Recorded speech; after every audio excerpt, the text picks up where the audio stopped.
Sabi dito, being asked by the Pharisees when the kingdom of God would come, he answered them, the kingdom of God is not coming in ways that can be observed. Nor will they say, look, here it is, or there. For behold, the kingdom of God is in the midst of you. So, yung mga Pariseo, ang sabi sa kanya, Jesus, kailan ba darating ang kaharian ng Diyos? So, yun yung question. Sa atin, sa panahon ngayon, maraming Kristiyano na naniniwala na yung kaharian ng Diyos ay na-postpone. Ibig sabihin, dumating si Jesus Christ, pero na-reject ng mga Hudyo, kaya yung paghahari ni Jesus Christ ng Hudyo ay na-postpone. Yung dinitil ngayon ng mga, or doon na mga hintil tayo, yung paghahari ng Diyos ay dinalagay nila sa second coming. Yung pagdating ni Jesus Christ, saka pala magsisimula yung redemption. Pero, yun yung iniisip nila. Pero, ang makikita natin dito sa ating pinag-aaralan ay hindi talaga biblical. Yung tamang paniniwala na may tamang katuruan nung dumating ang Jesucristo na walang postpone ng kingdom. At kaya sabi ng Panginoong Jesucristo, walang makikitang palatandaan ng pagdating ng kaharian ng Diyos. Kasi hindi mo pwedeng sabihin na at walang magsasabi na narito na ang kaharian ng Diyos. Kasi hindi mo pwedeng sabihin ganon. Ang sagot ni Jesus Christ, sapagkat ang kaharian ng Diyos ay nasa inyo. Ibig sabihin, present reality, pinaghaharian ka, nagsisimula na pagharian ka ng Diyos. Kaya hindi pwedeng sabihin na parating na, kasi mula't simula na pinaghaharian na tayo ng Panginoon. Yung kapangyarihan niya, yung nakahari sa buong mundo, sa bawat tao, at hindi ito political kingdom na parang Saudi Arabia na yung pagkaharian ka ng presidente, ganun. Yung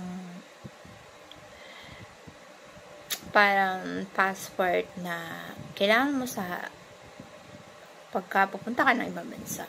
Hindi po yun ang ibig sabihin ng paghahari, dahil naririto na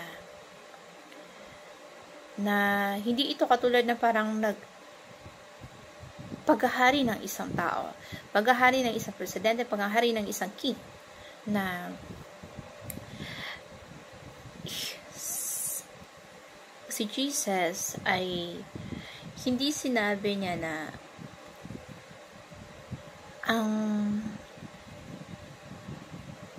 yung kingdom magsasimula sa pagdating niya. Kasi yung kaharian niya nagsimula na.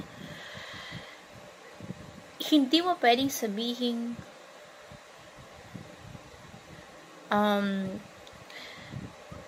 makikita ang palatandaan pagdating ng kaharian ng Diyos. Kasi yung kaharian ng Diyos ay abot kamay natin. Ito ay nagsimula na sa Panginoong Jesucristo na Jesus said in Matthew 13, His kingdom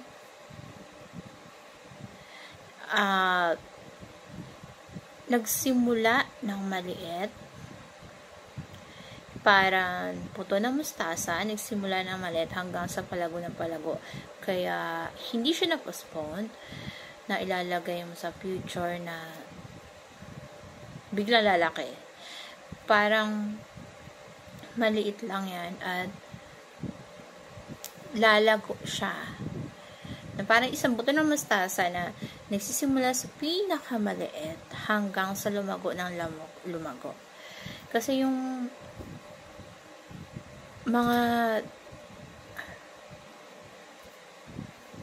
kingdom naririto na, nagsimula na, at yung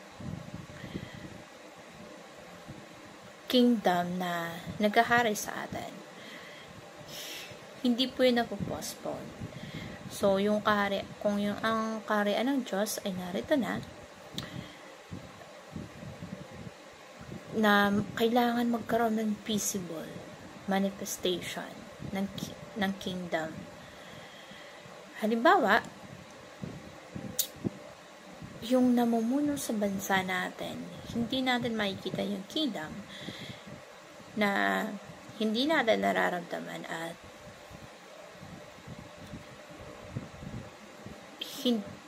na kapag ka ang isang politiko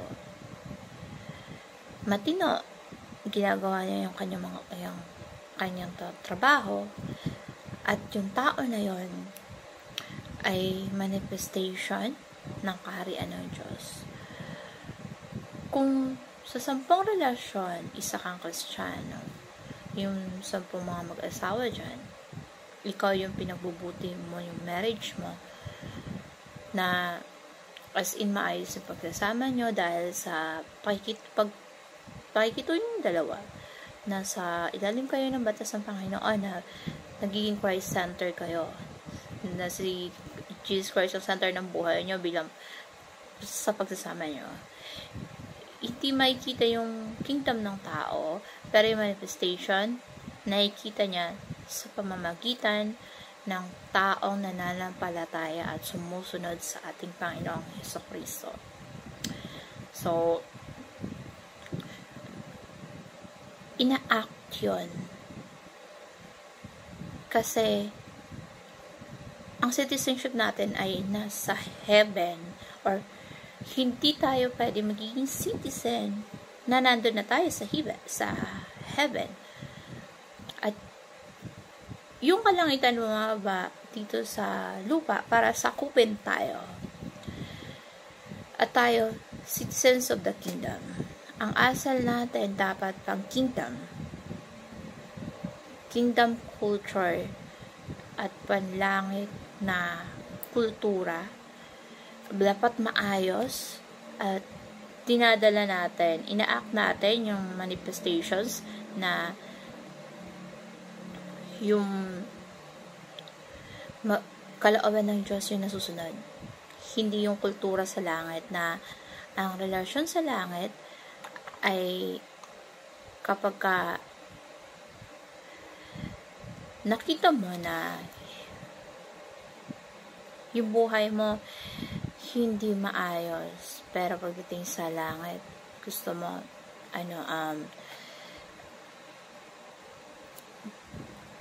kasi yung we bring heaven down. Parte yun ng ating pananalangin na, Father, your kingdom come, your will be done on earth as it is in heaven. So, yung gusto natin, yung kalooban ng Diyos ay nagaganap sa ating buhay. Kung paano tayo ang Diyos